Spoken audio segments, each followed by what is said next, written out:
আসসালামু আলাইকুম। আশা করি আপনারা আল্লাহর রহমতে ভালোই আছেন। আজ আমরা ফটোশপ টিউটোরিয়ালের বেসিক পার্ট পঞ্চম পর্বে। আজকে আমরা lasso tool, polygon lasso tool, magnetic lasso tool, quick মার্স এবং quick selection tool, magic wand tool, crop tool, perspective tool, slice tool, slice selection tool সম্পর্কে আলোচনা করব। চলুন শুরু করা যাক আজকে আমাদের টিউটোরিয়াল। শুরু করার আগে একটা কথা বলে রাখি, আপনারা যারা নতুন আমার এই টিউটোরিয়ালটি দেখতেছেন, তাদের দেখতেছেন আজকের পর্ব থেকে, তাদের কিছুটা বুঝতে সমস্যা হবে। তাই আমি বলবো আমার পূর্বের টিউটোরিয়ালগুলো দেখে নেওয়ার জন্য। চাইলে আপনারা আমার ইউটিউব চ্যানেলটি সাবস্ক্রাইব করে রাখতে পারেন। যেটা হবে সেটা হলো, আমি যখন নতুন কোনো টিউটোরিয়াল আপলোড করব, তখন আপনাদের ইমেলের মাধ্যমে তা জানিয়ে দেওয়া হবে। চলুন শুরু করা যাক আজকে আমাদের ফটোশপ বেসিক টিউটোরিয়ালের পঞ্চম পর্ব। তো আমি নিউ থেকে নতুন একটা ফাইল নিয়ে নেই। এখানে কাস্টম আছে, এটাকে আমি আমার ডেস্কটপ রেজলিউশন উইথ দিলাম।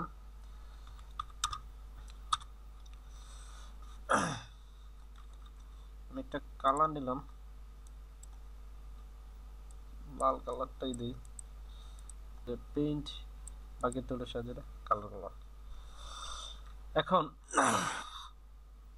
আমরা দেখব লেজো টুল সম্পর্কে। তো লেজো টুল সম্পর্কে দেখলে আমি আরেকটা ফাইল ওপেন করি, আমি আরেকটা ইমেজ নিই।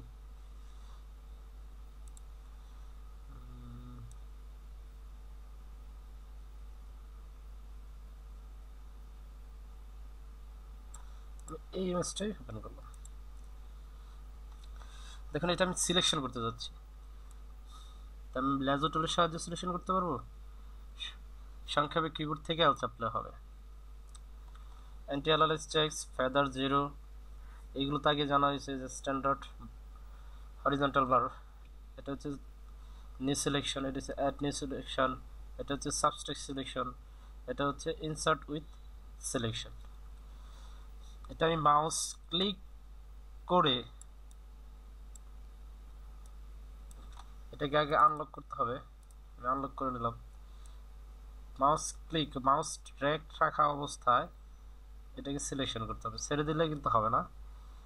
মাউস ড্র্যাগ রাখা অবস্থায় ধরেন আমি এটাকে এভাবে সিলেকশন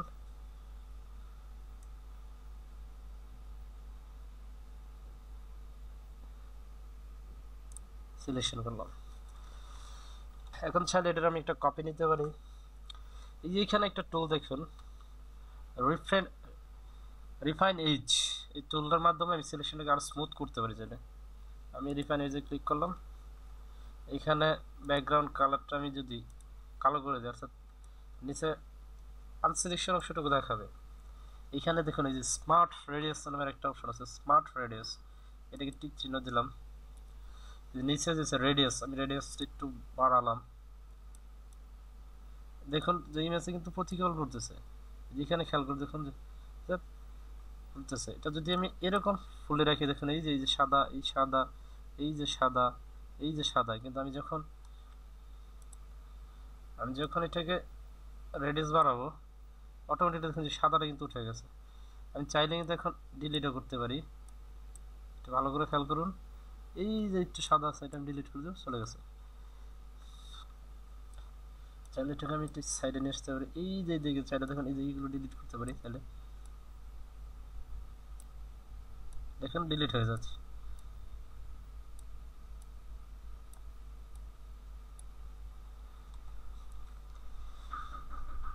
এখন এই যেটা হচ্ছে ডিলিট করা, এবং এটা যেখানে যে আমি কাজ করছি তা ডিলিট করার জন্য আমি যদি এখন আমার আগের সিলেকশন অপশন ফিরে যাই, তাহলে এই যে এখানে দেখুন এই যে সাদাটুকু অংশটুকু আর ফেরত আসছে। তো এইভাবেই সিলেকশন টুল রিফাইনার্স কাজ করে। তাহলে আমি এখন যদি ওকে করি, দেখুন এই যে আগে কিন্তু এই যে বাইরে ছিল, একটু আগে খেয়াল করে দেখুন এই যে দেখুন, আর এই যে দেখুন।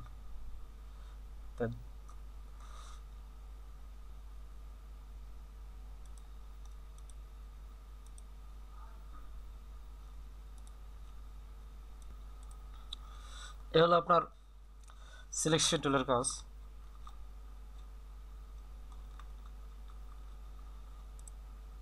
তাহলে সিলেকশন টুলের কাজ, তাই এভাবে আমরা সিলেকশন করতে পারি। তাছাড়া আরেকটা সিলেকশন আছে, এটার জন্য আমি এটার আরেকটা কপি নেই, তাই দেখাচ্ছি।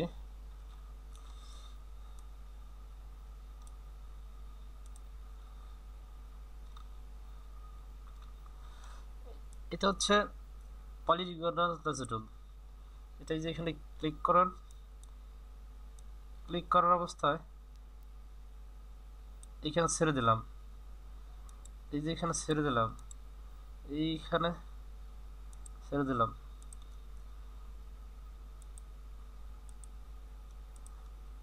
এটাকে আমি যেখানে ক্লিক করবো সেইখানেই এটা ড্রাগ হবে।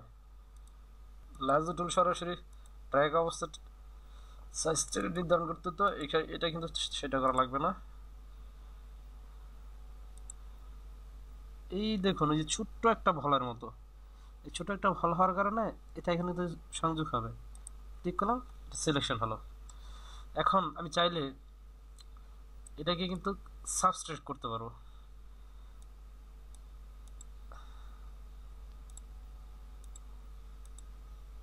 এই যে বলার মধ্যে সাবস্ট্রেট চলে আসছে। এটার ধরেন আমি এইখান থেকে এইখান পর্যন্ত সাবস্ট্রেট করব, অর্থাৎ পি করব। রিফাইনার্স সেই একই কাজ, বিরাট marks radius check, smart radius ইয়ে করলাম, রেডিয়াস পরিমাণ কিছু বাড়ালাম। এখন ব্রাশ টুলের সাহায্যে এটাকে করে দিলাম। এই দেখে কিছু সাদা আছে, এগুলো মুছে দিলাম।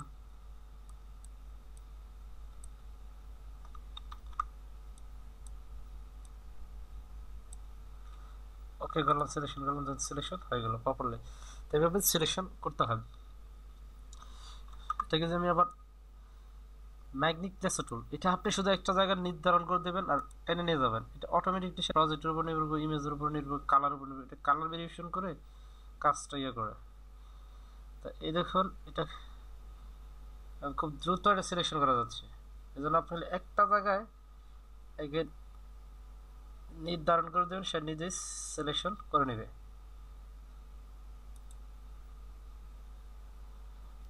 তাছাড়া আপনি ক্লিকের মাধ্যমে, ড্র্যাগের মাধ্যমে এটা করতে পারেন।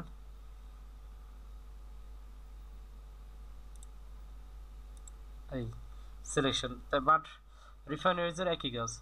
এটাই দেখুন, এখানে ফেদার দেওয়া আছে, এটা হচ্ছে উইথ হাইট দেওয়া আছে, কন্ট্রাস্ট দেওয়া আছে, ফ্রিকোয়েন্সি দেওয়া আছে, কন্ট্রাস্ট এটার প্রয়োজন পড়ে না, এটা ডিফল্ট আকার যা থাকে তাই ব্যবহার করতে হয়। এখানে আমরা চাইলে অ্যাডও করতে পারি। আমি যদি এখন এই ম্যাগনেটিক লেজার টুলের সাহায্যে এটাকে অ্যাড করতে যাই, ম্যাগনেটিক লেজার টুলের সাহায্যে যদি অ্যাড করতে চাই, দেখুন এই সিলেকশন অ্যাড হয়ে গেছে। এই হলো আপনার লেজার টুল, লেজার পলিগনাল টুল, ম্যাগনেটিক লেজার টুলের কাজ। এখন দেখবো আমরা আরেকটা আছে, সেটা হচ্ছে কুইক সিলেকশন টুল। এটা ফটোশপ CS4 থেকে এই কুইক সিলেকশন মোডটা দেওয়া আছে। এই যে পর দেখুন, এটা হচ্ছে অ্যাড নিউ সিলেকশন, এটা হচ্ছে অ্যাড সিলেকশন, এটা হচ্ছে সাবস্ট্রাক্ট সিলেকশন। আর এখানে ব্রাশের মোডটা দেওয়া আছে, আপনি চাইলে ব্রাশের ইয়েছে, এখানে ব্রাশের 30 দেওয়া আছে, আপনি চাইলে বাড়াতে পারেন, কমাতে পারেন। আমি একটু বাড়িয়ে নিলাম। হার্ডনেস 0 দেওয়া আছে, স্পেসিং মানে কতটুকু দূরত্ব ইয়ে হবে, অ্যাঙ্গেল 0 দেওয়া আছে, রাউন্ডনেস 0 দেওয়া আছে। আর সাইজ, এই যে সাইজ, এই প্যান পারপাস এই অপশনটাই থাকে। তাই আমরা এটাকে করি, দেখুন এটা তার নিজেই ইয়ে করে নিয়ে যাচ্ছে, কালারকে সিলেকশন করতেছে।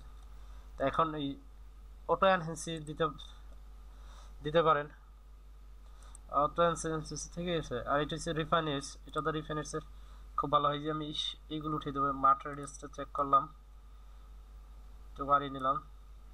এই যে এখানে আমি এটাকে দেখুন, এই যে সাদা দাগগুলো, এই যে সাদা দাগ আছে দেখেন, এই যে সাদা দাগ, এটাকে আমি উঠিয়ে দেবো। তাহলে এই যে এখানে আমি ক্লিক করলাম, সাদা দাগটা উঠে গেল। তো আমি এখানে ওকে করলাম। এই হচ্ছে কুইক সিলেকশনের টুল এর কাজ।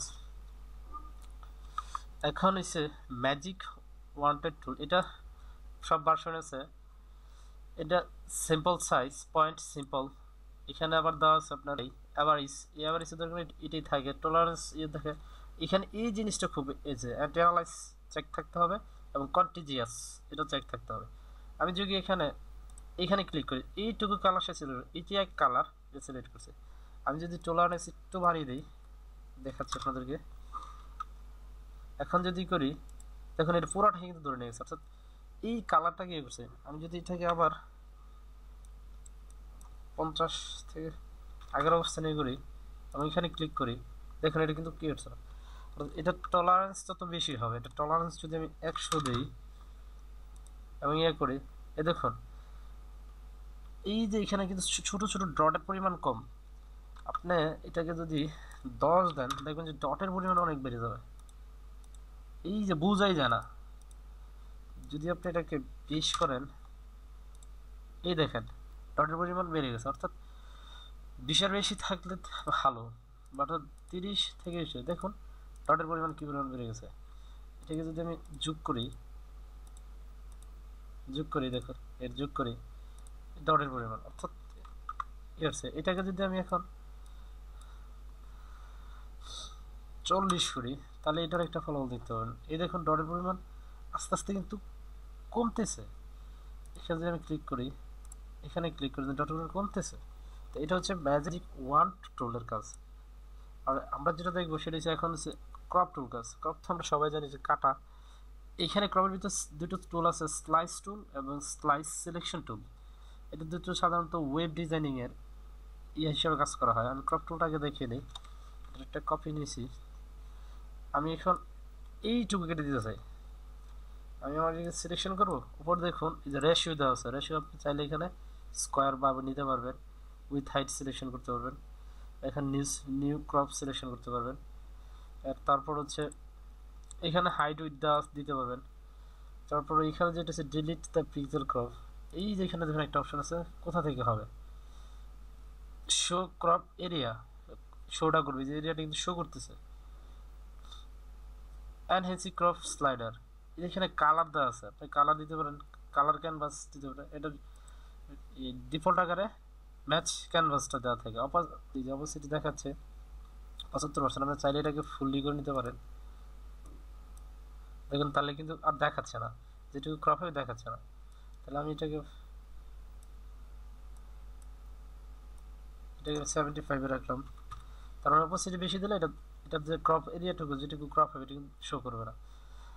তারপর হচ্ছে আপনার এখানে একটা টুল আছে, এটা হচ্ছে রুল অফ থ্রেডস গাইডস। এই যে গাইডস, এই যে গাইডস দেখাচ্ছে, রুল অফ থ্রেডস আছে, আপনার গাইড দিলে গাইড দেখাবে। তা আমরা এখান থেকে এটা সাধারণত রুল অফ থ্রেডস হিসেবে থাকে, থার্ডস হিসেবে থাকে, এটি কাজ করব। এখন যদি আমি ক্রপ করি, অ্যাডিলে যাই, এন্টার চাপলেই ক্রপ হয়ে যাবে। অথবা এই যে এখানে একটা অপশন আছে, ক্রপ হয়ে গেছে। আবার দেখুন এখন এটা হচ্ছে ক্রপ, এই যে এখানে একটা আছে পার্সপেক্টিভ ক্রপ টুল। এটা এই সময়ের মানে ফটোশপ C6 থেকেই এই পার্সপেক্টিভ টুলটা দিছে। এখানে দেখুন আপনার চাইলে যে অর্থাৎ ফন্ট ইমেজ রেশিও হাইট সবই দেওয়া আছে। এখানে পিক্সেল ক্লিয়ার শো গাইড দেওয়া আছে, পার্সপেক্টিভ অর্থাৎ ইয়ে করে চাইলে আপনি এটা করতে পারবেন। দেখুন এটা যদি করি শো বাঁকা হয়ে গেছে। এভাবেই ক্রপ টুলের কাজ করবো। তো স্লাইস টুলটা আমি এটার অন্য একটা টিউটোরিয়ালে দেখাবো, কারণ হচ্ছে স্লাইস টুল ইমেজকে বিভিন্ন অংশে অর্থাৎ ওয়েব ডিজাইনের ইমেজের কোয়ালিটি নষ্ট হবে না, কিন্তু এমবির পরিমাণ কমে যাবে, সেই ক্ষেত্রে ব্যবহার করা হয়। এখানে আমি যদি সেভ করি, এটা HTML মোডে সেভ করতে হবে, তাহলে ইয়ে চলে আসবে। তারপর আমি আপনাকে দেখাই,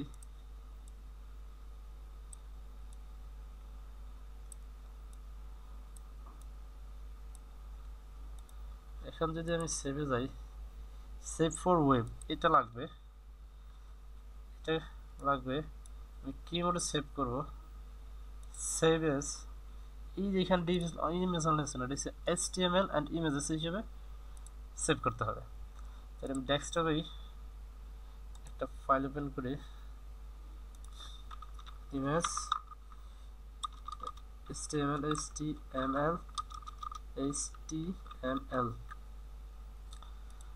এর ভিতরে আমরা এটাকে সেভ করব।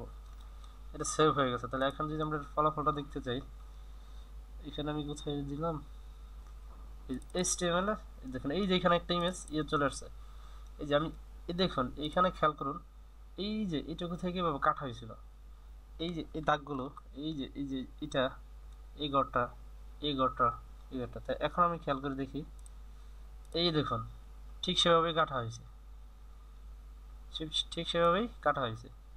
এখানে খেয়াল করুন, এই যেটা, এই যেভাবে, তারপর হচ্ছে এই যে মুখ, এভাবেই কাটা হয়েছে। তা এটা হচ্ছে আপনার স্লাইস টুলের কাজ। তা স্লাইস টুলের কাজ অ্যাডভান্স লেভেলে শিখবো। তাই আজকে এই পর্যন্তই আমার টিউটোরিয়াল। আশা করি আগামী পর্বে তাদের জন্য ধন্যবাদ সবাইকে।